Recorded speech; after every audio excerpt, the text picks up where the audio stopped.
Hey everyone, this is Sam from the Danger Planet.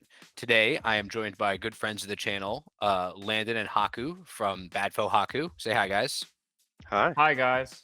And I'm joined by our very own friend Rich, who's a guy from our local who is very competitive, plays a lot of tournaments with us, and has been having great success with the 10 Thunders. Hey, Rich. Hello.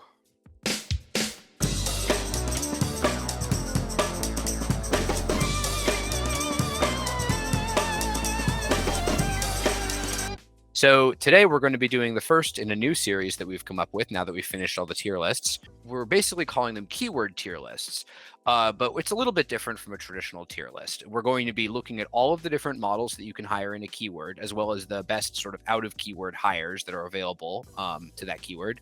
And we're going to rate them as models that you would always include in a list of this keyword.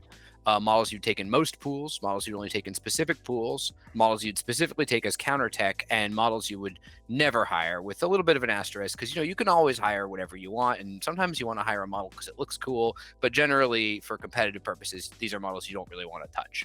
So we're all going into this with the assumption you've already decided to play this keyword, and the keyword for our very first episode is Qi Gong, one of the new keywords in third edition, focusing on Youko Hamasaki and the Qi Gong tea house, which is a lot more than it appears. So I know that Landon and Rich both play this keyword a lot and have really great success with it. So we're going to hear their input, and then Haku and I are going to give our completely pulled from the inside of our ass thoughts with absolutely no expertise whatsoever, which you should take with exactly equal amounts of consideration. I don't know. I have to play against this keyword a lot. I feel like I have a lot of experience against it on how to beat it. Fair enough. All right. I'm about 50-50 against this keyword, so I guess that's the ratio you should apply to my advice. Take half of it. Anyways, we hope you find this enjoyable, and let's get going. All right, so starting with the original face of the keyword, Youko Hamasaki, no title. This model, you can probably play it in specific pools or counter tech, but personally I would say compared to the title alternative, it's probably an ever higher. I don't actually think she's bad enough to really be where you would put most models in never higher, but I think your alternative is just too appealing in this case. But if you haven't bought the title box, here's kind of what she does. She has a melee for slow, she's got a distracted attack that has a trigger on everything, which is kind of cool. But the big thing that you're going to really be doing with her is trying to put distracted enemy models and then use We Own You to print some pass tokens to be kind of like a Youko 2 light. And you're going to try and manipulate your opponent using her front of card ability, which is the most important thing, Silent Control, to try and keep a good number of enemies in her 6-inch bubble, while also making sure that they have to drain their hand if they want to do anything productive. But you kind of try and put distracted or challenge on the models that they want to go with productively to try and make sure that never really happens and they don't get good targets. So it's a hard thing to get to go off, especially since your opponent has so much control over it with the ability to pitch a card to just do the thing they want to do anyways. The counterplay to that is, of course, getting rid of all their cards. That's as hard as it sounds to do, so that's why I don't think she's particularly competitively viable. But if you don't have Youko 2 yet, I don't think she won't win games. Yeah, I agree. Youko was ironically the second master I ever played after I started playing Malifaux. Like, she's not bad. I agree with that. I think the biggest thing is that outside of her, none of the rest of her keywords particularly good at giving out distracted, which is weird, given that they kind of tried to make that such a big thing for her. And like crews that can't deal with distracted, it can be pretty brutal. And also hand control and reducing the number of cards they draw each turn, and she can make you discard a lot of cards. That can also be brutal. But just to be completely honest, Yoko's title is just so absurdly better that I agree. There's no there's situations in pools where I could see where she would be good, but I still don't think she would be better than the title in those pools. So I would probably never play her at this point. Yeah, I agree with everything they both said. My biggest problem with her has always been, as Landon pointed out, you want silent control going off, but she's defense 5. Only counterattack is Serene Continence, and 10 wounds just means this model dies like quickly if it's actually within 6 of anything that wants to, kill it. And a lot of things can just kill this model with how many plus flips and focus flips there are in the game at the moment. Yeah, I mean that sounds about right to me. There are models that I've talked about, masters I've talked about before, where a downside to them is their inability to affect the board that's outside of their kind of immediate reach. And it's not totally like that because Youko has 3 different abilities to the 10-inch range, but none of those 3 abilities is like super amazing. Like you could spend a bunch of AP using Riddles in the Dark to distract somebody, and then using We Own You on that same target to make them take a non-charge general action and print pass tokens. But that's like a bunch of master AP to kind of so what? Like, you can't charge. It's not really a full obey. And she's not that impressive with the pass tokens. So I just would take Youko 2, to be honest. Yeah. All right. Youko Yeah. 2. This is the good one, as everyone just pointed out. She just gives you 2 pass tokens for free for showing up. How could it possibly be bad? The fact that this ability is just so incredibly universal and good on top of the rest of her kit is why she's the auto-include, and the other version kind of gets the stuck holding the bag.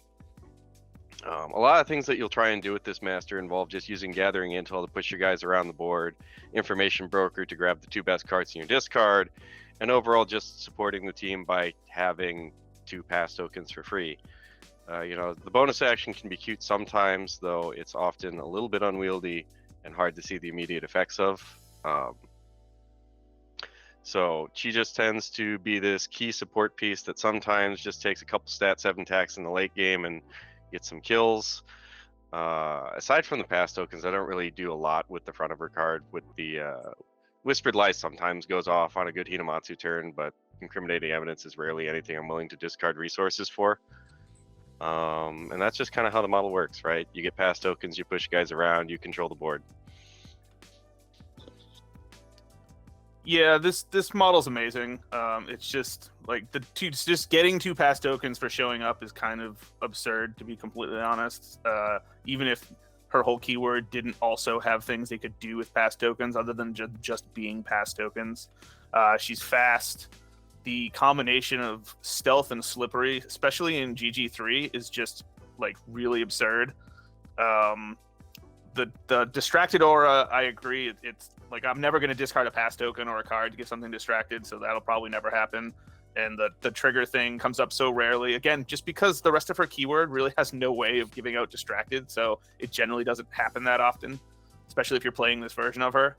But yeah, like every ability she has is amazing. Like her attack is good when you find yourself needing to use it. It's a stat 7. It ignores armor.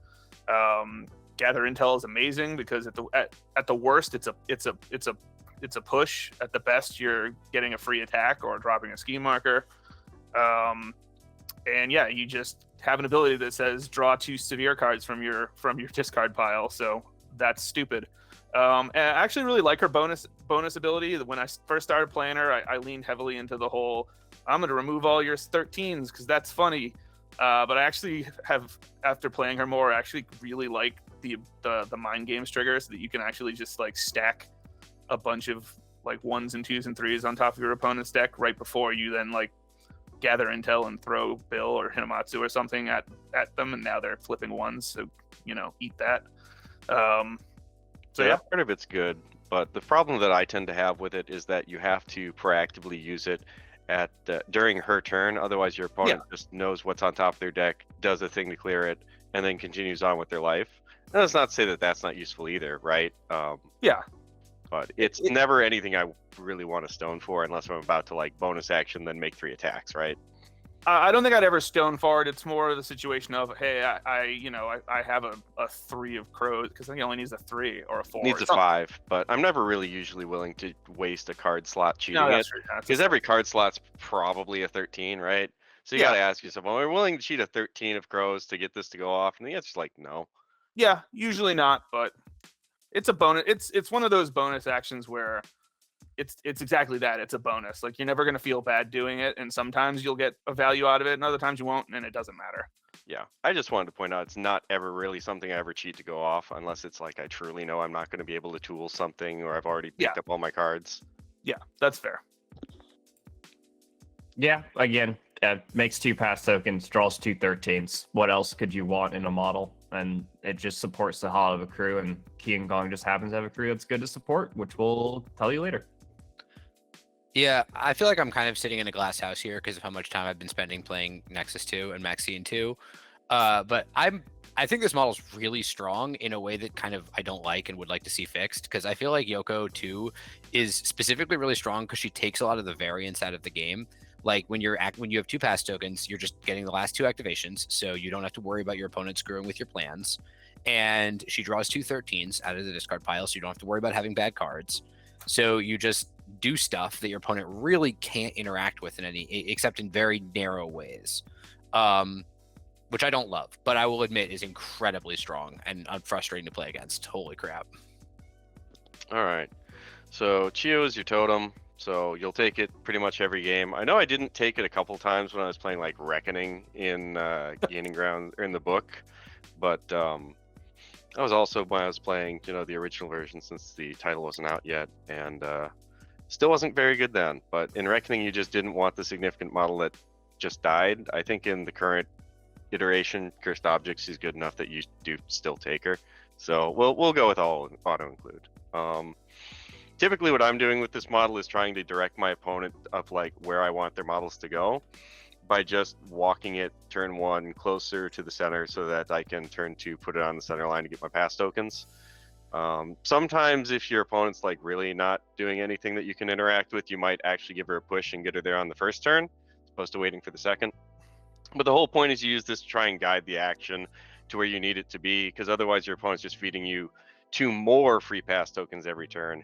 And if they really don't want to deal with that and let you have it, you're okay with that. That's resources, and that just really, once you get 4 free pass tokens for free every turn, your opponent's not ever getting last activation or winning initiative at that point in time. So it's quite nice. Yeah, I love Chiyo. She's a significant totem that it's relatively hard to kill. Like you can't. It's the combination of stealth and disguise makes it like rather annoying. You're generally not activation killing her unless you start the activation like engage with her or something. So that's fine. And yeah, usually one of 2 things happens. Either I again, yeah, like you said, I force the direction, because you can't just let her do her thing, because it just gets absurd. Because now I'm getting two extra pass tokens a turn, and I have a significant model that, if you ignore, is just going to like walk around to your deployment and do stupid things like dropping schemes or whatever you want. So usually either I just force them to go in the direction because they have to kill it, or they ignore it, and then I just flank around and she just does whatever, scores points. Yeah, this model is like playing against it. It's like a have to kill. You just can't really afford to give them 2 extra pass tokens a turn most of the time. So you just have to make that opinion yourself, and hopefully you have a model that's good at doing it. Something that leaps in, teleports in, warps in with probably like a moderate 4 damage, and you just try to pop it off in 1 AP, but with a focus attack. So yeah, you really just that's very much it. And this guy's annoying. Kill it. Yeah, Chiyo's gonna die on like turn 2 or turn 3 like every single game. Just if your opponent knows what they're doing, but you can make them do it. Like, she's really easy to kill if you can hit her, but she sometimes can be a little frustrating to hit with disguised. So yeah, I think that the idea of just using her as like a laser pointer to where you want your opponent to go is a pretty good way of describing it, because they have to kill her, but it really isn't hard. Like most things can just take a single focused attack and take her down. I did have one game where she was in a corner of the board, and a Soulstone Miner and Chiyo literally had a slap fight that did accomplish nothing for 4 turns. MVP. Yeah. Eventually it killed her, but it took the thing 4 turns because it was slow every turn, because I kept activating her first and slowing it. All right, so Landon, let's talk about Hinamatsu. Yep, Hinamatsu is I'm going to put into most pools. Very good model insofar that it just blenders anything that you can put on it, so long as it doesn't have a significant amount of armor or shielded or other tech that reduces damage. So like when Hinamatsu's doing the damage printed on her card, Hinamatsu's real good. You take her in pretty much every situation. Mostly because she feeds into the Bill slingshot, which is to say you push her up a bit, then you charge her with Bill, get you're coming with me, and then suddenly you've got an unactivated Hinamatsu some 10 inches up the board that's now ready to walk charge or just charge whatever you want after you've, also moved Bill an equivalent amount plus base up the board. So she feeds in pretty well for that. There are a couple substitutes you can take for that I'll point out later. But as far as the keyword itself goes, she's pretty solid. When you're not alphaing with her, you use the lures to try and take a model in to your crew. So that part's sometimes a little underrated on the model, but it's still quite good. And if for some reason she's still alive turn 4 or 5, she can scramble for points pretty well. But overall, she's usually just like the first thing in that starts chopping things up. So yeah, I like her for those reasons. I struggle to see a situation where I wouldn't auto-include her. There are definitely like matchups where you can't just throw her in because against stuff with like with heavy armor or stuff like that, if she's min wanting on a bunch of attacks, it's not ideal. Although even in those situations, she does have armor piercing, and even if she's making 4 or 5 attacks, that's still, most armor models are low health anyway. So at that point, they're probably going to die anyway. So like she's kind of dead weight versus like Mad Dogs of the world, or versus stuff Hoffman. with counterspell, Hoffman with the armor shielded, Yeah. Nephilim with black blood. Like there's a good number of Yeah. examples of places where I just would never take her into that matchup because she's just not got the tools to deal with it very well. Yeah, that's fair. I've ironically played her into Hoffman, and I demolished him that game, but it was mostly because Hinamatsu just killed things that he couldn't protect that had low enough health. He was also playing a bad list, but that's irrelevant. So yeah, I guess I guess it's fine in most pools. I think it's about as close to as you could be to auto include without actually being an auto include. But I would agree with what you said. It's got an 8-inch charge, which is ridiculous. Like in a perfect Christmas land, it can do like 5 attacks in 1 activation or something. 6. It's 6. Yep, you're right. Its bonus action is not irrelevant, but usually is, but it exists, and it does. Hinamatsu's bonus action is definitely not irrelevant in Youko too. Sometimes you just get free suits built in, and the distract is always annoying enough. That's one that I do usually cheat. Yes, yeah. And I agree. I think that her lore is also underutilized, and people forget she has it, which is also a bonus because sometimes you'll just be like, okay, I'm gonna lure you, and they don't know that she has a lore, and it has the trigger that she gets a free attack on it. So if you're that close to her, I don't know why you would lure something that close and not just charge it, but I guess there's situations where you would. So yeah, I've definitely done that before. Yeah. This model is obviously very strong. It just has, as you guys said, it just has pretty much everything for every tech, and lures in particular in GG3 are just very good. So a lot of the time you're probably just luring them off points or into engagement zones anyways. Yeah. And it's just very strong right now.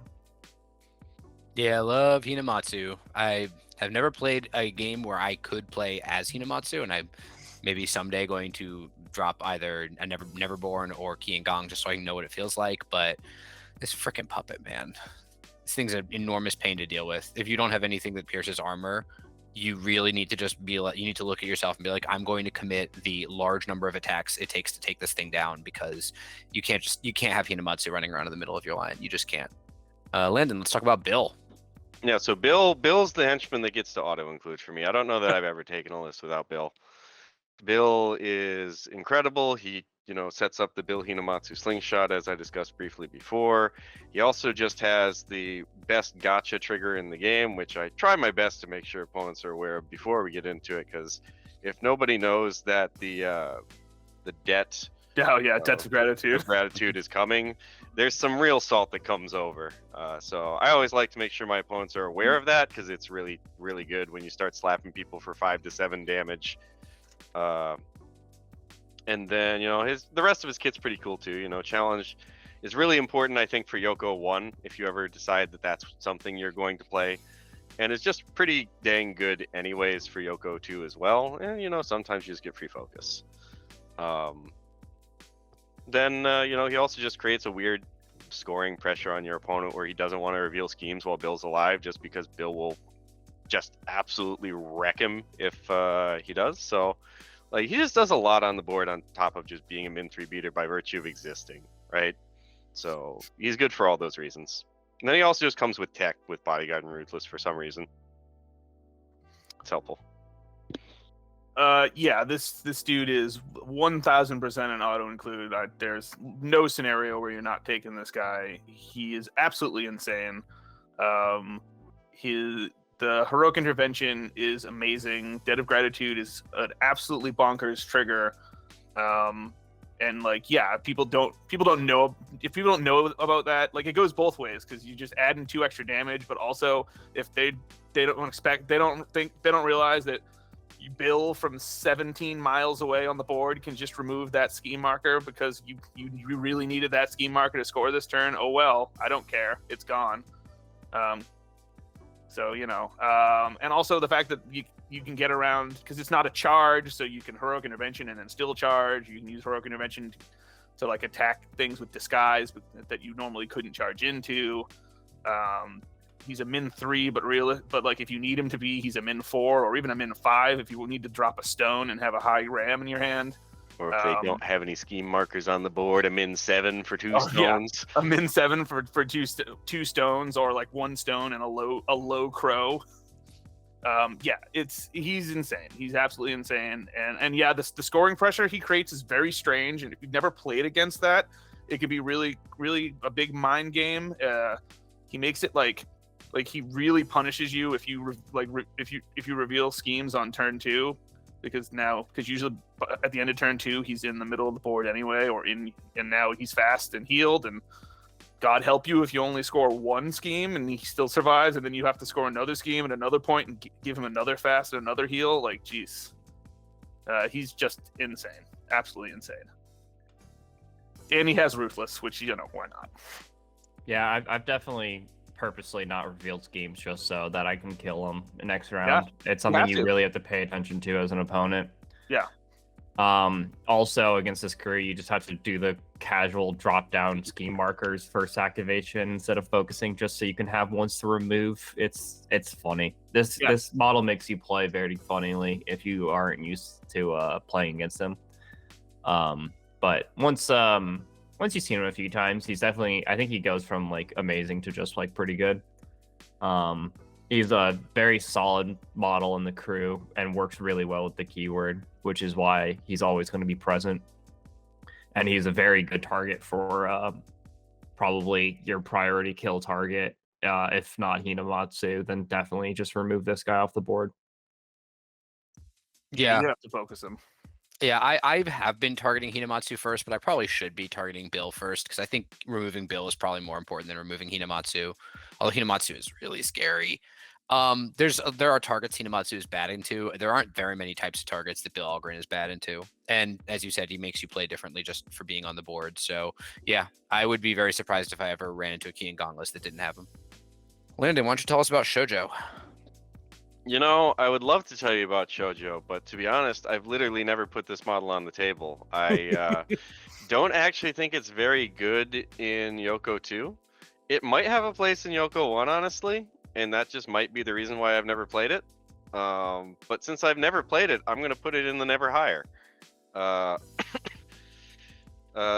mean, Incorporeal in move 5 is okay, I guess, but this model doesn't really score points, and it doesn't really kill models. And it doesn't really move enemy models. So I'm not really quite sure what this model is supposed to do for me in Youko 2. There's the argument that you can, you know, use slurred speech to try and land hits, but in Youko 2 you already have cards that guarantee hits. You don't need to get rid of past tokens to make their cheat cards bad, because you just have better cards and better stats to begin with. And so I just find a really hard time finding the points for it. So I have played Shojo into Youko, mostly because I wanted to try it. And it's terrible. It just doesn't do anything in this keyword.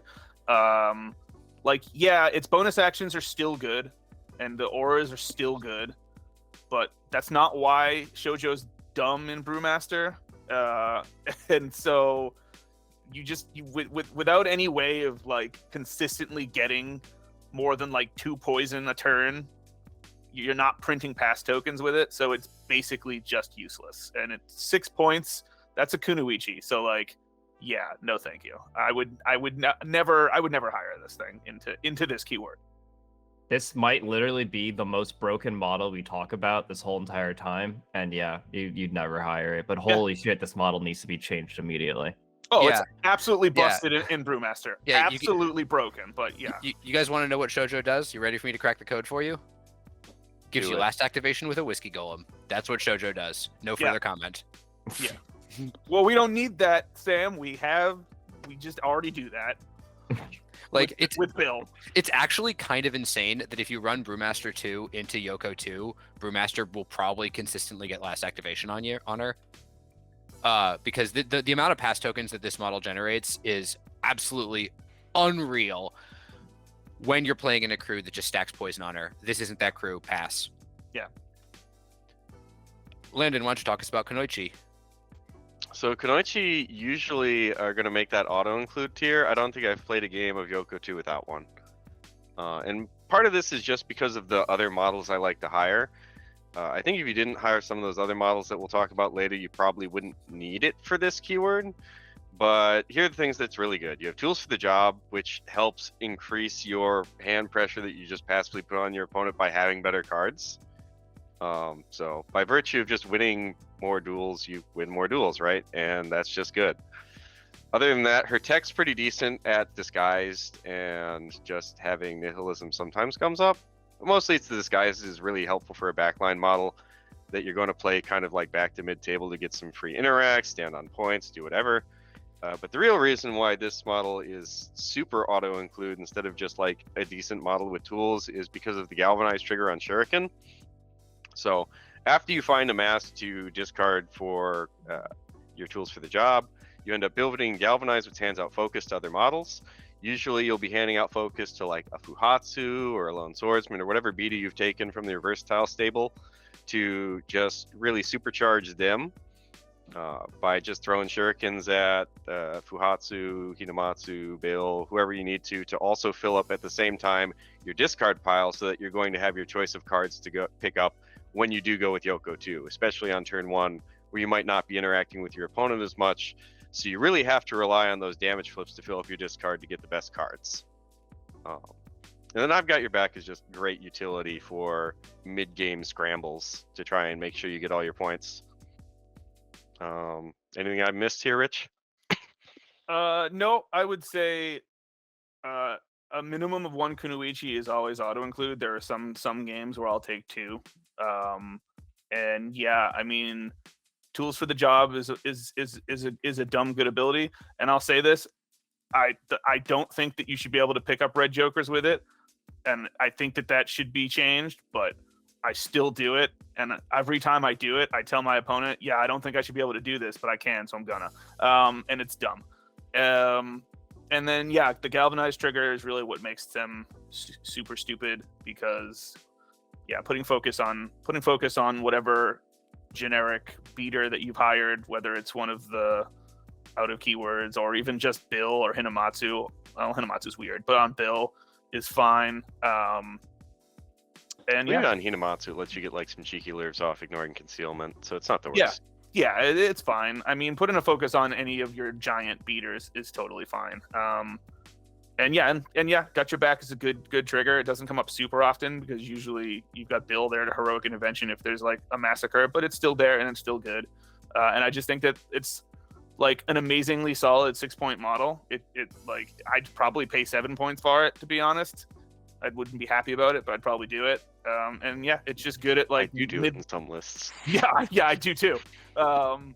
But yeah, it's just really good at scoring points and just existing. And your opponent kind of has to kill them. Like if your opponent just leaves your Kunoichi and lets it do what it wants for like 5 turns, that's a lot of value. So they're usually something that most people will or should be targeting, and they're not amazingly easy to kill because of disguised and bulletproof, which usually doesn't matter, but sometimes it does.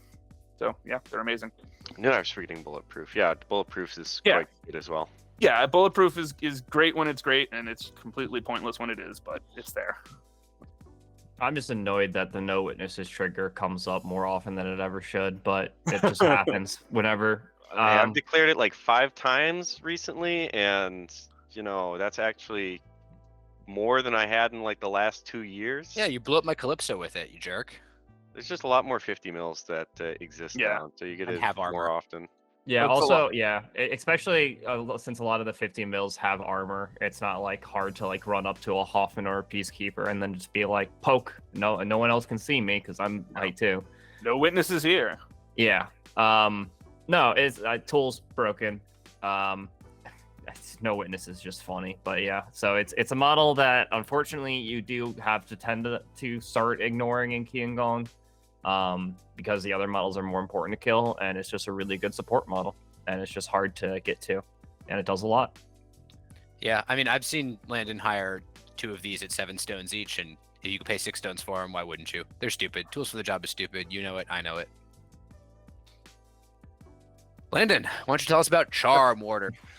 Charm Warders go into that specific or counter tech to me. Like, you could probably make an argument for specific pools, but it's really more matchup dependent for me than pool dependent. So that's where I'm going to put it with counter tech. When you want Barrier to another world, or more importantly, Lantern of Souls, because Sam, the Charm Warder does in fact have Lantern of Souls. That's really when you're going to be taking this model. Jinx is good and Chi Blade's good, but they're not usually the reason I'm taking the model. And the bonus action can be really cute and a reason to hire it against something really swarmy like Karai or Nexus, but it's always about that Lantern for me. Just because there's a lot of other good alternatives you can take in, so you have to have that really persuasive reason to take it. Yeah, I agree. This is Doug tries to argue with this with me all the time because he's insists that these, like, you should always take 2 of these. I'm like, okay, but yeah, I think that these are a solid counter pick. They're a little easy to kill, which is my problem with the Lantern of Souls, because Lantern of Souls is a really strong ability, but it's strong like in Yanlo because Yanlo can just get it wherever he wants it with very little effort, whereas this is a on-1 model that doesn't. Also, why doesn't this thing fly? It's on a freaking cloud. It looks like it should have flight. I don't know why it doesn't have flight. So it's a little squishy. It's a little too good. It's a little squishy. So, but shutting off demise is amazing, and when it works, and people will cry. Its attack is solid. It's a stat 6 that attacks willpower, which is good. Chi tokens are good. I also play Shenlong, so like I just like Chi. I just like monks anyway. And its bonus action can be cute. I think I used it against a Nexus list the other day, and I killed like 3 eyes or ears with the bonus action, and it was funny. Yeah, I don't know why you would never not hire this model, because it's just this bonus action, and obviously just says it deals 4 damage from any range. I'm pretty sure that's exactly how that reads. It says it deals 4 damage to Longton's models. Yeah, it's probably right. I think having it in counterattack, especially for Youko, is probably correct. As much as I absolutely adore Jinx as an ability, it's not necessarily doing what the crew wants it to do, and you're going to rely much more on heavy beaters and last activation than you are on tech pieces. And you're going to want more support models if you really have the extra soul stones to it than, trying to hand out injured. You don't really need injured in the crew that's literally 2 13s from Youko. Every tools model is another 13 or red. Like, it's just not needed. Yeah, and you're not cheating those 13s for Jinx. No. Charm Warders do a lot of cool stuff besides Lantern of Souls. But Lantern of Souls is a big deal, and there's at 7 stones. I think they're just a little bit too pricey for like a sort of a general purpose model that you take when you're not benefiting from the things that they do specifically. But they certainly couldn't be 6 stones. This model's great. So I'd say counter tech, but that makes it seem narrower than it is. There's a lot of circumstances where I think you'd want a charm border. Like, it's not just counter tech against demise; it's also counter tech against like small models that tend to that have low health but are very key to the opponent's plan and hide in the back of the board. I mean, I don't think you're ever hiring this model with the assumption that the bonus action is going to kill something. That's something that happens and it's nice. Yeah, I think to like counter Sam's points, like that's much more like the job of like Fuhatsu, or maybe Sure. if you're old like Sam, or what's the other gun guy that you hire in this crew a lot. But yeah, so I the problem is there are just better answers, I think, for range than you're ever going to take. And even though Charm Warders are like a model you can hire almost everyone in every other 10 Thunders list, specifically in Youko too, it's just not as good. Fair. Much more of a Yeah, but I do love their jinx. I do like the fact that even when they're not within 5 inches to do their demise thing, they're still contributing to the game in a pretty useful way. And they've got exorcism. Everyone loves exorcism. Shady dealings is my biggest problem with this model. Jesus Christ, sometimes you just lose 2 cards for no reason. 2 random cards. Anyways, let's talk about Geishas. Yeah, so Geishas make the never hire list for me. They're just incredibly squishy for the job they want to do, and it just doesn't work out. Like, the safest job they can do is just be a 4-stone model with a lure, and maybe that's good enough if not for the fact that when you lure something, you're bringing something closer to you, and close to enemy models is not where these guys want to be. Maybe you could argue that you want to use them for friendly lures, right? Back in the day, we used to take a Geisha with the From the Shadows upgrade to try and get up the board a bit faster, but you can't even do that anymore, so it's not really ideal. Because they have no real way to actually get up the board while they're luring things, unlike, say, a Beckoner, which gets the reposition trigger every time it lures. So it can't really do the lure your own guy's job. It's not very good at doing the lure the enemy guy's job, because not only is there... I mean, their lure stat 6, but it doesn't really have any great triggers, and you have no ways to ignore concealment, you can always get in position, yada yada. And then at the end of the day, your defense 4 with 4 wounds, and you just get shot and die, or you eventually get killed by whatever you lured in. Yeah, I hate these models. I absolutely hate them. I think that if they had stealth, maybe I could see taking them, but the problem is that if your opponent has like any ranged attack at all, they just die. And for them to do anything, they have to be relatively near stuff, and then they just die. And the stuff they do isn't even particularly good. My biggest problem with these things is that they have the stupid distraction aura, and literally the only model in the keyword that has a willpower melee attack is the Charm Warder. And like, I really like if there was like just like some big beater that had attacked willpower, and then you could do the stupid Harada max dumb combo where I'm like, look at my aura, now you're on negatives, but you can't even do that. I guess you can do that with them, and so if they're attacking you, you're always at a negative because their attack is also willpower, but it just is slow, so it doesn't matter. So yeah, they're trash. Especially in this GG, which is funny because you'd think lures would be good in this GG, but also they're just way too easy to kill and they're a liability. Yeah, they're I think liability is the key word here. The whole reason Youko works really well is because of activation control. You hire these, now you're forced to activate, I think, with them early, because if turn 1 they get sniped off the board, you lose a pass token. Mm-hmm. And that's something that you really don't want to do. It ruins your whole game plan. So they're a straight liability, and all they bring is that nice distraction where maybe you can just get your opponent to look at the model the whole game, and that's pretty much it. Yeah, they're 4 stones, but they have kind of a similar problem to Corrupted Hounds, which is that, like, yeah, they're really cheap, but once you're in the threshold that enemies can just remove you for like 1 AP without needing to spend a high card or a high value, even that high value of model's attack, you're like, it's just so easy to remove you that it kind of 4 stones rounds down to 0 in this case. And I think that there are models that are effective because despite being cheap and low impact, like you can be cheap and low impact, but when you're cheap and also you just fall off the board when anything with like a Peacebringer flips moderate against you, pass. Landon, let's talk about Bunraku.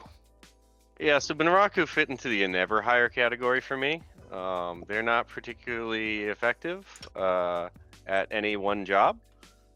And because they aren't really good at anything, they don't tend to get anything done.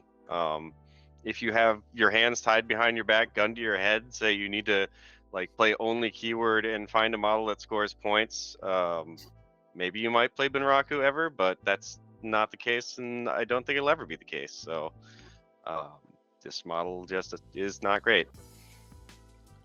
Yeah, I want to like this model because it's a cool model and it does cool stuff, and Risky Maneuver is like a really good bonus action.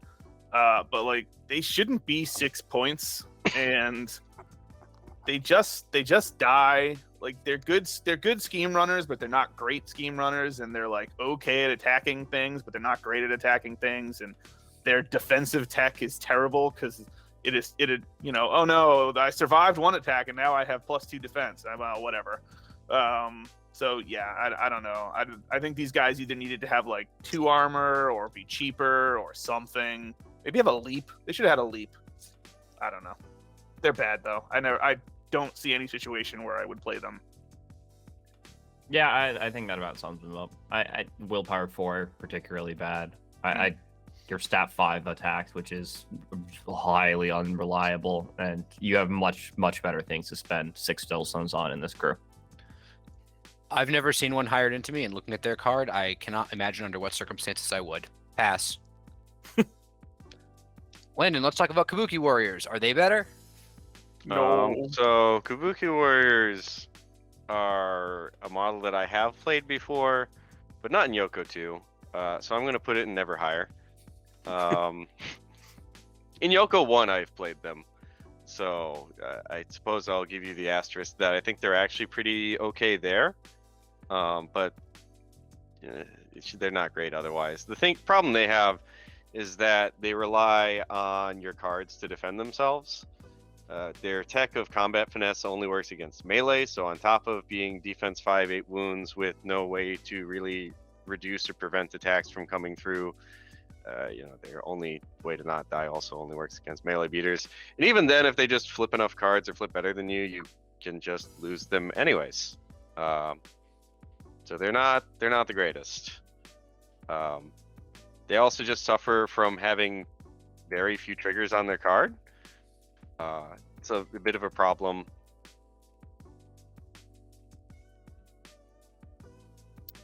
Yeah, I think these things are hot garbage. I think that it's 8 points for probably one of the worst min 3 beaters in the game. Like, yeah, they're min 3, but they just die super easy. They're not particularly fast. They don't. Yeah, you're right. They don't have any good triggers. They have a almost unusable bonus action. And again, they've got the stupid distraction aura that the Geishas have, but nothing in the keyword really cares about the distraction aura. I guess if you're engaging with this thing, then your other stuff can lure and they'll be at a negative, but then sure, I guess. I don't know. They're bad. Yeah, I think that about sums it up. They're funny in what is it, McCabe 1, where you can give them the upgrades and pulse out the 2 damage willpower or a duel. Yeah. And that's pretty much their only purpose. And even there, that's a real glass cannon because these guys just die so quickly. Yeah, like I see the point of them, which is that they're, a min 3 beater that you can spend all the cool cards you've been stockpiling on. But like, who else is like a super good beater you could feed cards to? Bill Algren and Hinamatsu and some other models we're going to talk about. Like, when are you reaching for a Kabuki after you've already taken like Bill and Hinamatsu and a versatile model, and you still for some reason want someone to feed cards to? Like, come on, that list looks crazy. Don't play them. Landon, let's talk about Lucas McCabe, the first of our non-keyword hires. Yeah, so I don't think I can put this in anything other than counterattack. Firstly, based on the idea that you can't always even play it if your format doesn't support master hiring, but also because I'm usually only reaching for him as one of my beater substitute things whenever I want precise. So there's like a big flexible chunk of crew after you've hired Bill and a Kunoichi, where you just are like, all right, I need to figure out how to efficiently deal with all of my opponent's models, and sometimes the answer is I need precise. And in that instance, you take McCabe. Which McCabe do you take? You take the one with the min-3 whip that kills stuff.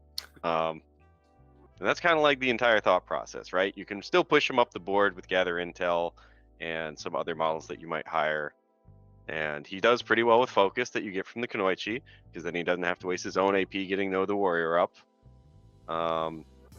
The difficult part is really getting him the scrap, but usually whatever you're playing into, if it has stuff you're trying to ignore with precise, usually they're going to drop some scrap eventually, and you always just also hire Luna.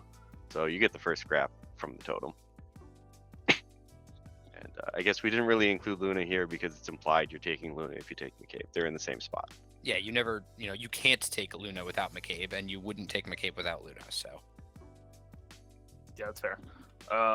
I will caveat this with saying that I don't really play a lot of double masters. Our local meta does not allow that, and I also think double masters are BS. But that being said, I can see where you're coming from. I agree that every Youko list is basically going to be, all right, I've got at least one Kunoichi and Bill, and maybe Hinamatsu, and now I got to fill this space with what I would like to use for murder. And if you need precise, he's your answer. If you take Hinamatsu too, eventually they have to kill her, and then you're gonna have another scrap that you can turn into an upgrade. So that's cool. No, I've got nothing more to say. I agree with everybody. Hey, I lost into this with Sonya Hoff just because he's one of the few people that could just go try to beat the shit out of Hoff, and it worked. Yeah, I am an inveterate hirer of McCabe 2 into Nexus Kids. And I think it's probably a little bit better in Nexus Kids than it is here because that list is just like really gruesome and degenerate. But it's still fine. He's too expensive to just be like, oh, I think I'm gonna hire McCabe 2 today. It's like with this dog, it's 19 stones. But when you need it, that's 19 stones gonna do a lot of work for you. Yep. Let's talk about No Zako. Yeah, so No Zako I don't think normally would make this list, but in GG3 she makes the specific pools list for me. I really like her in like cursed objects and wagons, just because the bonus action to make a thing interact is really nice, as is just move 6 flight on top of that. So like with wagons, she can easily just kind of like find a wagon, push it all game, and kill whatever like model she has to joust with. And in cursed objects, it gives you a little bit of extra utility for dumping your curse tokens faster than your opponent can, to basically ensure their models are always going to have a curse when you need to, and you can just kill them nicely, get your points, make it hard for them to get their points, yada yada. Yeah, that's pretty much it. I love this model. My first master was Asami back in the day, so I'm keen to this model. I agree. I would never have taken this into Youko before GG3, but with GG3 it makes sense. Although there was a game in GG2 where I took her out of keyword with Youko 2 in order to win that. One of the achievements was to remove like 6 severe cards with Yoko's ability, and No Zako is like the only 10 Thunders model that can let your master use a bonus action more than twice in a round. So that was fun. Well, the problem with that is you can't use the trigger if you do it off of the bonus, because the bonus action is it's fine. Yeah, I cheated. Whoops. But yeah, Whoops. no. No Zako, great model. Very, very good at being able to go off on the edge. I think specific pulls works really well, mostly because I think a lot of GG3 is fight over the center, but it doesn't have to be, specifically with light wagons. And yeah, when she's just, she's pretty un-1v1able with Savage Bite. It's pretty nasty. The other thing I'll just... Oh, go on. No, go on. The other thing I'll just drop is that she's also low-key more out-of-activation movement that you can do. Because once again, you can just bonus action a different model for that extra walk. So if you want Chiyo to get up the board the first turn by just taking 3 walks instead of 2, you can do that. You can, move whatever model you're hiring, like your Fuhatsu, into position out of activation if, for whatever reason your push didn't do it. So she gets some extra utility there that I didn't really cover, but yeah, she's good. This model's cool. I want to see her more often. I hope that you're right and GG3 makes people play her more often. She's really neat. She's, expensive, but she has a really cool, well-rounded kit. So the last time I saw her, she was basically just a hazardous terrain bot, which I don't think is correct. Not out of keyword, because it's only non-Oni. No, this was in keyword. Yeah. Out of keyword, that hazardous would hit your guys too, so. Even in keyword, that action's pretty garbage. It takes way too many resources. But yeah, I'd rather just be attacking with her. Yeah. Anyways, let's hear about another out of keyword model, Sidir. So Sidir makes it into the counter tech for me. Doesn't always make every game, but when I want Sidir, he's pretty damn good. So the things that I like about Sidir is he's another beater that doesn't ask you for focus from your Kunoichi, so he can sustain his own murder, which is nice.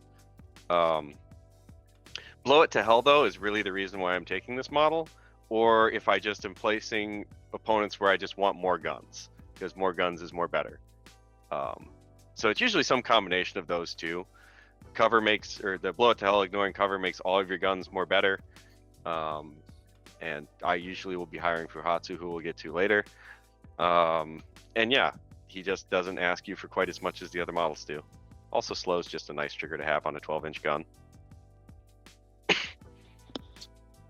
Yeah, I like this guy. I agree. I would say he's definitely a tech pick.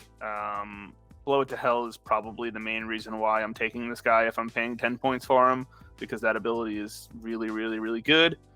And yeah, sometimes you just need another gun. His gun also has blast, and some crews get wrecked by blast, so why not? If you're already blowing things to hell, why not shoot stuff too? Yeah, I think some people fall into the bait, and we haven't talked about it, of using Analyze Weakness. Just don't. Use Blow It to Hell. Just shoot things. Don't fall for the bait of oh, it's a great counterattack because of Analyze Weakness. No.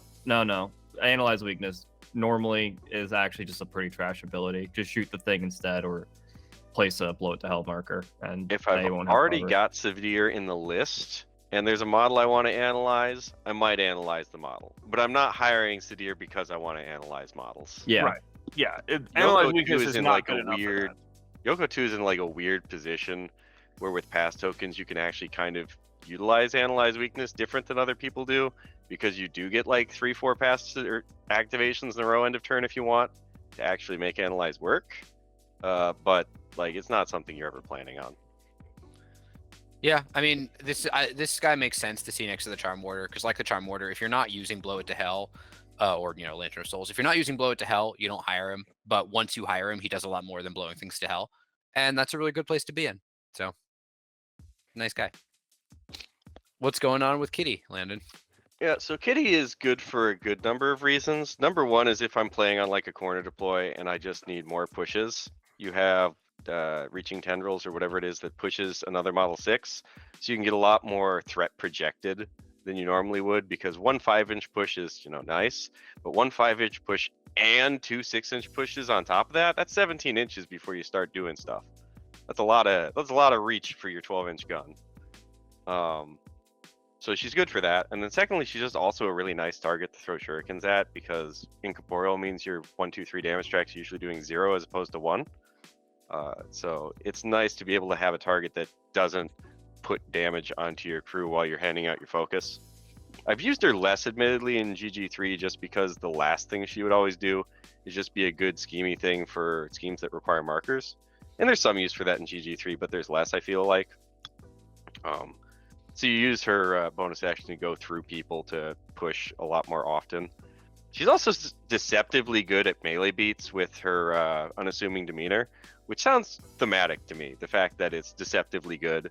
Because you see 1, 2, 3 and you're like, Snoresville, right? But then you hit that moderate or severe enough times just because everything's always a straight or positive flip. You're like, okay, maybe this thing does kill models. And no one ever expects it. I like Kitty. I also play Lynch, so I play her a lot because I play Lynch, and you're never not taking her there. I can see situations where I would take her. I've never played her into Youko, but I can see the situations where you could. Reaching Tendrils is good, and it is a great push. She auto scores Sabotage, so that's fun. I don't know how often I would realistically take her, but I can see her as a solid. Are we going to say like specific pools or? Yeah, specific pools is probably where I'd put her. I didn't actually put a rank on it now that I think about it, but specific pools. I would say in specific pools she's good because it's not really a counter because it generally doesn't matter what your opponent's doing. It's generally more about the pools. I would say with her, if Sabotage is in the pool, plus points for me. For me, it's mostly based on deployment, which is a part of the pool. If it's corner, you do need that extra push, and she can be really helpful. So yeah, I would say corner deployment makes sense, and then maybe some others, maybe flank. No, not flank, but maybe some others depending on the scheme pools as well. So if I'm deploying first on flank, I can very easily see it on the flank because you want to make sure that you can go wherever you want to, and there's a wide variety of places. Basically, the only place where I'd never take her would be wedge. You never need her on wedge, and most times on standard, you can get away with not taking her. Some boards are going to be a bit weirder. Yeah, I agree with that. Yeah, I don't know. I'm for 10 points, I usually want more out of a model, but I don't know. Maybe I'm just greedy. Yeah, I this model's always been annoying. Raid the Deck 2 is also always funny when you have tools models because you can do the fun Red Joker trick where you slot Red Joker in second for just flipping 4 damage, which doesn't matter as much for Kitty because she'll always be at like a straight or plus, but usually you're using rig to actually help you dig for the mask. Yeah. In case you look at your first 6 and you're like, God damn, where's my fucking mask, right? And then like you stone, you're like, I still don't have my mask. What the hell, guys?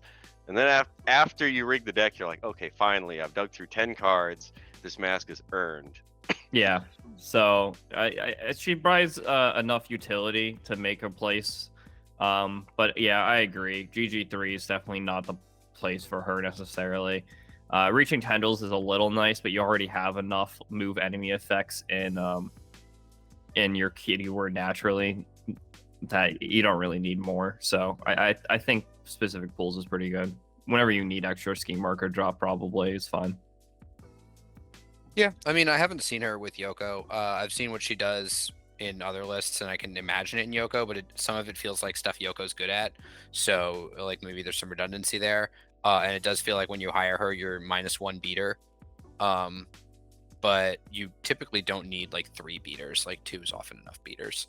So yeah, I can see her in specific pools. I just think it's a small subset of pools. I mean, usually when I have Kitty, I already have 3 beaters. It's that I don't need a 4th beater. Fair enough. That's true. All right. So what about Fuhatsu? Looking forward to this. Yeah, so Fuhatsu. Have I played a game without Fuhatsu? I'm Yeah, certain you I played against me without Fuhatsu because I had the max castle and he wouldn't have been. So I'm gonna have to go with most pools. He's one of the things you'll take out for one of the counter tech pieces for when you need counter tech. But like generally speaking, he's right there with Hinamatsu in the you take this in most of your games, and you slot it out when it doesn't make sense. But most of the time, Fuhatsu is the one you're going to be loading your focus onto when you're going with your Kunoichi. If you haven't taken Kitty, Fuhatsu is also the one you want to throw your shurikens at because he's he digs you more cards with hard to wound, and he's most likely to not just eat a moderate and die. And even if he eats a moderate, he only does 1 point of damage. Trust me, there's nothing more annoying than throwing a shuriken at like Chiyo or something and then hitting moderate, and you're like, well, this sucks, you know? So you always want something you can throw at, and Hinamatsu just doesn't have enough wounds to sustain that. So it tends to be Fuhatsu. Especially because Juggernaut also lets him just heal it back up. So he works well with Kunoichi, and he helps you project threat with his 12-inch gun.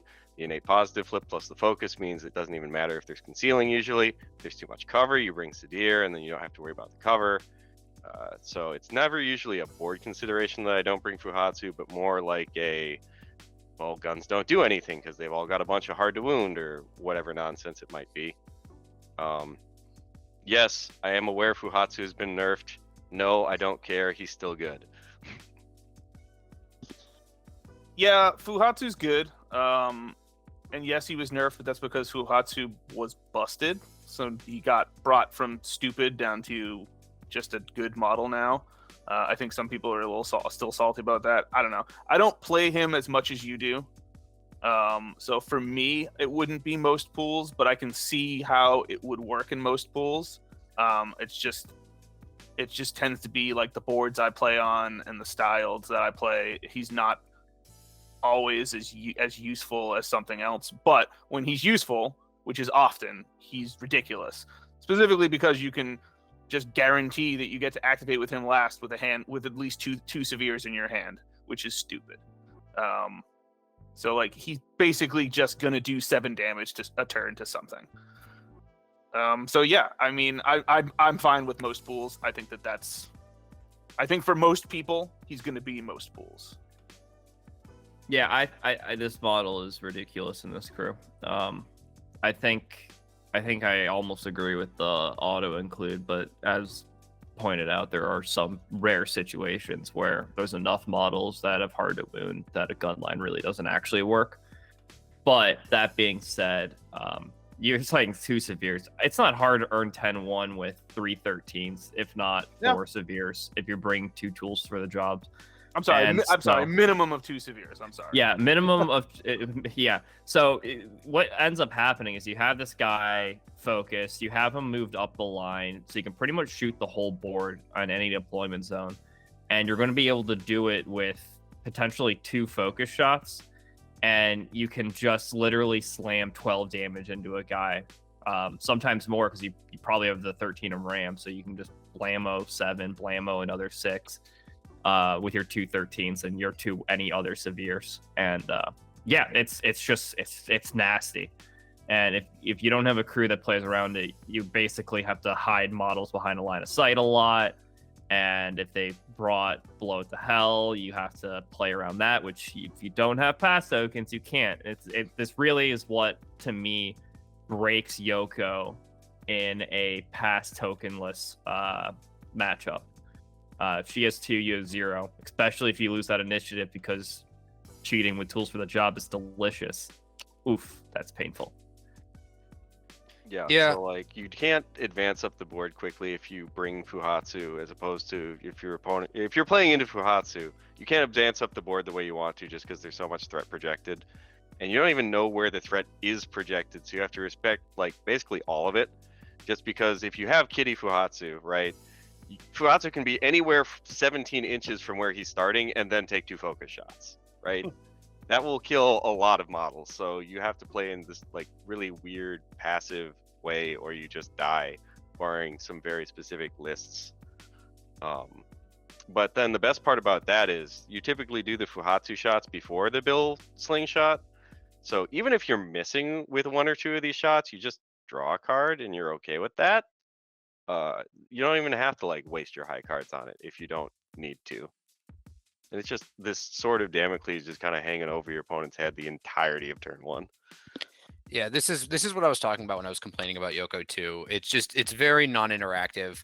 You can't really hide from Fuhatsu because of all the out of activation movement, and he's activating super late in the turn. So unless you had a really like insane hand turn 1 and you didn't use any of those cards, he's just gonna get 2 straight flips on his 2-4-6 gun that sometimes has blasts, and sometimes is a 3-5-7, which is, I will remind you, what Lord Cooper does once per turn, and that's the master.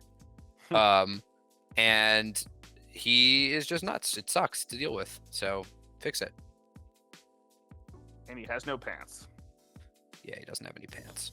I play the version of the model that does have pants. Thank you very much. Misguided. That's a betrayal. That's a betrayal of the model by sculpting pants on that model. It is, and I'm okay with that. Okay, Lone Swordsman. Let's go. When Fuhatsu is bad, then I bring Lone Swordsman. End of discussion. I don't know. They do very similar things in that they have good damage tracks for focus. The difference is that I bring Lone Swordsman when I want to farm Soulstones by killing like things that are not minions, I guess. So he eats a bunch of focus, he last breaths things, you hit stuff for 7 with your double positive damage flips, and that's kind of it. So not would you something say I play often. He's counter tech because he counter goes tools where yeah, Fuhatsu's counter bad? tech's definitely where I would put him in. Or like if your opponent has like weirdly anti-gun specific stuff, and you're like, okay, fine, here's Lone Swordsman. The Maxine Castle. Yes, exactly. I would agree that yeah, Swordsman is just a counter pick because if Fuhatsu is for whatever reason not good or you don't want to play it, you play him. Ironically, I don't think he's good into the Maxine either because you can't get pluses, and so it's the same problem, I guess. But yeah, if they've got a bunch of anti-gun tech, or if the board is just like ridiculous and for shooting lanes, or if they have like, I don't know, a bunch of like really important but like moderately squishy enforcers or henchmen or something, then yeah, he's good. He's fine. He's got a sword. He does a lot of damage. He's a beater. Yeah, I mean, even without the positive to damage, you still can just sometimes end up at min 4 with your attacks and then just neg flip the moderate anyways and kill a lot of different models. Yeah. So that's why I still like him to Maxine. I don't think I would necessarily love him to be targeting henchmen, just because with soul stones there's a lot of ways that they can stay alive, and then last breath is bad. But it depends a lot on the soulstone user in question. Like next kids, this guy fucking slays next kids. I don't care if you have soul stones. You have 7 health, I do 7 damage on my severe, and then I hit you again. Yeah, I think this guy, he's an obvious take. Fuhatsu's counters are hard to wound enforcers and then just henchmen, and this guy is good against those. So it is a pretty decent swap out on those 2 scenarios. Yeah, I think that pretty much covers it. I mean, he's obviously like, I would rather have Fuhatsu in most cases, but you take this guy, it's definitely Fuhatsu first, and then this guy if Fuhatsu's not good. Also, probably maybe just on wedge it a little bit more, but probably not. No, Fuhatsu's still stupid on wedge. Still stupid. You can't run from his gun. Yeah, but you can just run into your whole crew. That's like the counter tech to Youko too, is just run into his whole crew on wedge. All right, so what about Wanyudo? Yeah, so Wanyudo, less important now. He was much more of a GG2 like scheme runner type model that I would always take for ley lines. So if ley lines is in the packet, he'll get there. But he also is just one of the only ways to attack move in the faction. So if for whatever reason you're in a weird matchup where you have to attack movement, he's pretty decent. So I'm going to throw him in counter tech here, even though before he probably would have been more specific pools. Like with good cards, Wanyudo does a surprising amount of damage. And so it just kind of fits the glass cannon-y type playstyle of the crew. And then oddly can just score some schemes pretty well by virtue of being incredibly fast and hard to interact with outside of just killing him. So not like the tip top of your must buy list for playing Youko 2, but if you own him, you might play him every once in a while. Yeah, I think that sums it up perfectly for me because I do own him, and so I do play him sometimes because it's a cool model and he does cool things. But he's like really squishy. And like if Vendetta's in the pool, I'm not taking this dude because I might as well just give my opponent 2 points. But yeah, I agree. He was way bad. Like he's almost auto include on corrupted ley lines, but like now it's like, It wasn't almost for me. It was auto include on ley lines for me. Well, I don't like to deal in absolutes. Okay, only the Sith deal in absolutes. Yeah. So I'll say absolutely, this model is no longer that great in GG3. Darth Haku. I'm not the biggest fan of him anymore. He was obviously broken in the specific strats in GG2. Maybe that'll come back in the future. So it's always a nice model to have on your mind in 10 Thunders. Kind of is almost any 10 Thunders you can do that in. But for Youko 2 in specific, you really want to have to attack move in order to justify this guy. There are some situations where he can do just an absolute ridiculous amount of damage if your opponent's playing like a bunch of like slow things, and and like sometimes Breath of Fire is just really good, but yeah, it's super niche counter pick at that point. Yeah, wants to attack move seems like super narrow to me. But I would put him more in specific pools than counter tech, to be honest.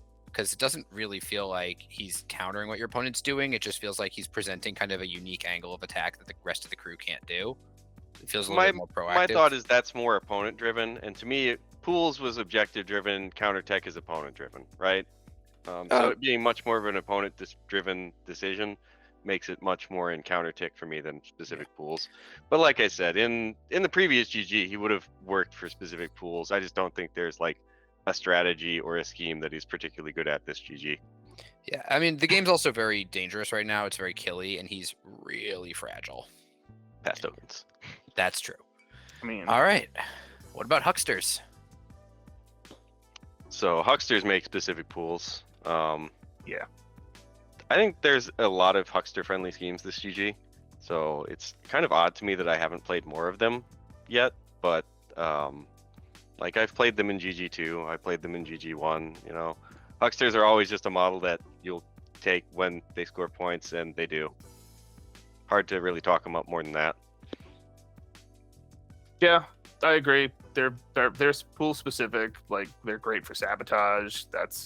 They're like another like just auto score sabotage model, and they're not that expensive. And yeah, that's about it. Less sabotage for me and more breakthrough set the trap. Sure. Yeah, I feel like the problem in Youko 2 is they're card intensive, and they always kind of had been with the 8 for secret passage that like needs to go off most of the time. And with Yoko's 2 hand being always insanely nutty, it's a little to pick, which is why we have like a few of the higher beaters now that you can take instead that do similar jobs to them. And especially with GG3 being killy, the value of Hucksters, I did think actually, even though they're still good at those schemes, just deceptively went down, because now you kind of need to be good at those schemes and also not die / kill things. The nice thing about the way how scoring works in 3rd edition is that you don't have to do it right away. So what can happen with Hucksters very often is you'll just say, all right, I'm going to focus drop a scheme turn 1 so they fuel their own false claim later. Then turn 2, you're like, all right, do I top deck my 8 for secret passage? Nope. All right. Do I top deck my 8 for secret passage? Nope. All right. And then turn 3, you do the same thing. And turn 4 is the first time you actually have to cheat it to score your points, right? So you have a lot of opportunities to just top deck their stuff, and it doesn't go off well then. You don't need to cheat it until you need to cheat it, right? You're not really upset with just waiting until you've created a safe space on the board for your Huckster to occupy before you start going to score points. And hopefully by the time you're on turn 4, turn 5, where you need to cheat for them, you aren't dedicating quite so many cards to combat anyways, because most of the stuff's dead. Yeah, but that's my counterpoint though, is in GG3 it really feels like I don't know if you can afford to have a model just sit back and wait when everything is like turn 1, turn 2, try to murder everything. Where in you are right, like turn 4 and 5 is when you sort things out, but like I feel like you need to like be able to passively participate, which is why like Kunoichis are so good, because turn 1 they're giving the focus and then they're going to maybe do things later. Whereas Hucksters are like, they just don't do anything until they score. You guys have pretty much covered it, I think. I mean, they definitely are a lot worse outside of McCabe with that 8 instead of a 6. But you know, false claim and secret passage, you know when you need it and you know when you don't. What about these low river monks though? So I'll preface this by saying I haven't ever actually hired a low river monk myself, but I can recognize where I would want to potentially. Low river monks are just the cheap answer to I want healing in a crew. And while I don't generally think that I need it, sometimes you might just be in a matchup where you're like, wow, I do not win attrition without healing. So that's where you take them. So I'll put them into counter tech for that very reason. It's never like a pool thing, it's more of an opponent thing. The fact that they also can hand out a bit of extra focus to release whatever burden you have on your models for a different suit, you know, not necessarily mass, but they get it on tomes, is a little bit nice. But like, he's here for the healing. Have not something I do super common or really at all, but it's a good option to have if you know you're going to need it. I'm not a huge fan of taking these guys out of keyword. I think without the Qi shenanigans that Shenlong gives them, they're not quite as good at healing. I mean, they're still good healers, but like, you're not doing the dumb like 5-6+ heals that they're doing with Shenlong.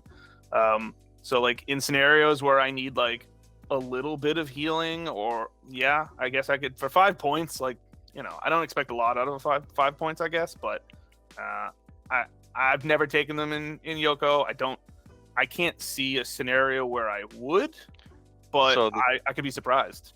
the last point I want to mention here is the reason why I actually put them on the list here is for Yoko 1.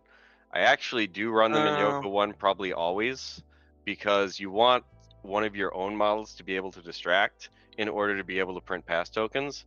And it is a model that can take the focus action or the concentrate action without gaining focus.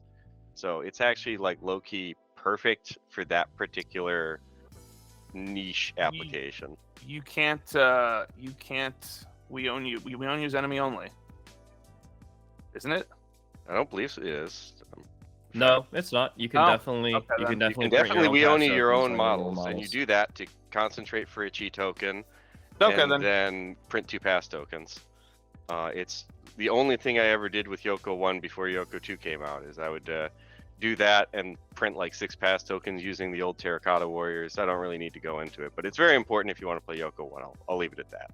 Okay, I can. Given this information, I can see how that would be good in Yoko 1, but in the context of Yoko 2, which is what we're probably always playing, right? I don't think I would ever play them. Yeah, they make the honorable mentions for that reason though. Sure. Yeah, I think even in Yoko 2, there are some funny schemes or strats where actually 4 costs going wide is not bad, and they're not bad, but they're definitely not good. So yeah, no, you're probably almost never hiring these guys. But there is one world where healing is super good, and sometimes they focus. Yeah, pretty much nothing to add to that. I mean, I guess healing Hinamatsu is kind of funny because of the armor, but it's not like Hinamatsu is going to be close to these guys, and if these guys are close to Hinamatsu, they just die. So, yeah, that's fine. We got one more. We got these Terracotta Warriors. What's up? What's up with the Kattas? Yeah, so Terracottas just kind of fill space, to be honest. They're not like a model I'm ever super excited about because they don't actually really do anything on a board. Their best uses are just being a martyr target, though you already have Chiyo for that, but they're like not the worst at it. Though it's worth noting if your opponent ever does a point of damage to your Terracotta, can't remember if you have to have half or more than half for martyrs, but it's really easy to deny it if you pick them for a martyr. But they make for all right targets for the reveal, just because take the hit. Likewise, if you ever convinced yourself you had to play public demo, this list can low-key just like take Chiyo, Kata, and then 2 Kunoichi, and then have public demo available on 4 models as opposed to the typical 3. So they're not terrible for that either. But most of the time, you're just taking these guys because you want to like have a model that can push a wagon and just draws a card afterwards or whatever. So they actually make a large amount of my list just because I don't usually want to run like 8 stones. I'll run 4 stones and just take a Kata Warrior to just have AP on the board. But like, there's something you could easily cut for like the Low River Monk if you decided the Low River Monk wins the matchup or whatever. So I'm going to put them in most pools, despite the fact that I've talked them down so much, just because they're really easy to slot in, and getting an extra cheat for Yoko 2 is really good. Just because you usually are hurting for cards turn 2, turn 3 towards the end of the activation. You just in the middle pick up an extra card, and then suddenly you have cards to discard for your Severes again. So like they're neat, but you never do anything on the card that isn't like Ancient Pact that's relevant. I love these guys. I think that the at least the new version. This honestly, one of these is an auto include for me. I've never not played at least one in Yoko. I think that Yoko does a lot of card filtering, but being able to draw cards, I think is pretty important, especially if you're forced to spend cards early on for whatever reason. Take the hits good. Sometimes it's more relevant than others. There's definitely some situations where like I'll counter pick 2 of these guys. Like I know, like I played a game against Hoffman and I just brought 2 Terracotta Warriors and laughed when he tried to alternate and current something relevant, because now you're hitting a Terracotta. And I played against Cooper the other day and took 2 of them and just made him cry. And on super rare, but usually they move up. They'll do like early because they're significant too, which some people forget. So they'll move up, they'll do interacts, they'll drop some ski markers early, or if it, depending on the pool, they'll score points or hold a point early. And usually then they just die after they've drawn me like 3 or 4 cards or done something relevant. And in some incredibly rare cases, I'll actually use Mold of the Other. And in at least one game, I have molded of the Other into Chiyo. Yeah, I can't say I've ever done that personally, but it's obviously an option that's available. It's just never anything I'm really excited to do. I think you and I both said exactly the same thing as to what they do. We just have very different levels of enthusiasm for it. Yeah. The one time that I molded the Other into Chiyo was because I was able to get it over the center line after my opponent had already activated everything, and then molded the Other to Chiyo, and then get 2 extra pass tokens because now Chiyo is over the center line. Mm-hmm. Yeah, I don't know. I'm almost on the Terracotta auto include just because it's good against every master I play. But that's obviously getting a little more specific. I love Terracotta Warriors, and Ferris Back's really good. I mean, there are definitely games where I'm happy to cut these things and just have the 8 stones. Yeah. Yeah. So I mean, I can definitely see that, but it's they're just good. Solid it wouldn't shock me to see them in auto include, but I buy them in most pools. They're just so easy to put one in your list. It's so easy, and it asks so little of you. Yeah, 4 points is so cheap for a significant model. Still has 5 defense. And you have to hit it. The thing is, you have to hit it 3 times. Yeah. So you have to spend 3 AP to kill this thing a lot of the time, unless you're maxi and you've got mass tentacles, and you could do it with 0 AP. Or yeah, you but have to land is kill like it point. game, or you just shockwave it while you're hitting other models. Yeah. Like, Yeah, there's ways to kill them, and that's fine. But like, you don't even usually need to kill them, though. Is my point. Yeah. Yeah. You usually don't need to. There's a lot of incidental death, and then I think the other, I mean, as Landon pointed out, 4 soulstones, 4 soulstones. You actually have decently soulstone hungry models in Hinamatsu and Bill, where you want to just jack up min damage or have onslaught. Yeah, like guaranteed. I'm regularly playing a 3 henchman list, or 2 to 3 henchmen in this list, and so sometimes 4 stones just doesn't cut it, and you want the full 8, right? Or however many you have plus 4, because the kata is drawing you a card isn't going to have equivalent value to just like having 4 more stones to do wherever the hell you want. Yeah, sometimes. yeah, but it's drawing you a card and also an early activation that makes it easier to, especially if models start dying, to guarantee you still get the last few activations. Well, I mean, if you don't have it, you just have the pass token instead, or your opponent has 1 less pass token. Yeah, like he's actually worse at activation control than just having a pass token. But anyways, do you guys have any final thoughts on this keyword before we wrap this one up? yeah, so I guess just like now that we have a smorgasbord of models kind of thrown together, I'm curious to hear like what a generic list from everybody, or at least just Rich, would look like. And so for me, I think if I were to take a list without any outside influence, it probably looks like Youko, Chiyo, Kunoichi, Fuhatsu, Bill, Hinamatsu, and then it used to be that I would take Kitty for my last point, but at this point in time, I think I would just fill it out with a Terracotta and call it a day. Yeah, I think any generic list is just going to start Youko, Chiyo, Bill, at least 1 Kunoichi, and probably Hinamatsu, unless there's like a real good reason why I don't want to bring Hinamatsu. The third beater slot is usually a toss up for me between Fuhatsu or the Lone Swordsman, depending on what I'm up against, what the board looks like. I'm almost always going to have at least 1 Terracotta. I frequently bring 2 of them, but that's also just because of the masters I just frequently end up playing against. They kind of hose them, so that's why I usually end up with 2 of them. Sometimes I'll bring a second Kunoichi, and sometimes I'll bring a Charm Water. Yeah, I guess my closing thoughts will be talking about how to beat it a little bit. I feel like the weaknesses of Youko 2, I've felt playing against it has always been if you can bring your own pass tokens or your ways to get activation control. So Arcanist players, that's Colette for you.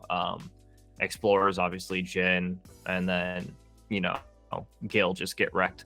But it's really most of their models are just like solid models. They're nothing that do anything like particularly amazing, and they have pretty high soulstone costs. So if you take away like their one really nice advantage, which is pass tokens, all you really have to now contend with is trying to whittle down their hand size and force them to take like defense duels where they have to cheat cards, force them to lose their hand, essentially, is how you end up trying to beat this. It's a very good master. It's very hard to play against. You're going to be wanting to play the other like top tier masters in your faction, and it's going to be a very tough fight. Yeah, from my own experience, if they don't have Fuhatsu, they can. It's very, very difficult to stop this list from just like finding something valuable in your list and deleting it. But you can make it a trade. And if you can arrange things so that you're like slightly trading up, like you're trading a slightly lower value piece for a higher value piece on Yoko's end, she can run out of steam. If they do have Fuhatsu, like that doesn't really work as well, but he's also willpower 3. So if you find things that are really good against willpower 3, and every faction has some, there are ways to like mitigate him. But yeah, you're never going to get free wins against Yoko. You're going to have to basically be like fighting. You're going to have to target and remove pieces, and you're going to have to do it in a pretty timely manner because you can't just let her sit around like drawing 13s. Anyways, that was our first tier list for a keyword. We hope you guys found this enjoyable and useful for you. If you play Qi Gong or if you play 10 Thunders, hopefully this gave you some idea of how you can level up your game with Yoko and maybe some new ideas of things to try. And if you play against Qi Gong, this hopefully gives you some level of preparedness, as prepared as you can possibly be into this crew, and an idea of just what's about to hit you. So if you like this video, please give us a like, put a comment down below. You can tell us what you think. And maybe subscribe to our channel for more great content on Malifaux. We're going to have more keyword tier lists coming up. And of course, if you want to join our Discord, there'll be a link in the description where you can talk about Malifaux and all the other games we play. And please check out Bad Foe Haku. That channel is also going to have a link in the description for some really high-level battle reports, tier lists, and other great content. So till next time, thanks for swinging by the Danger Planet.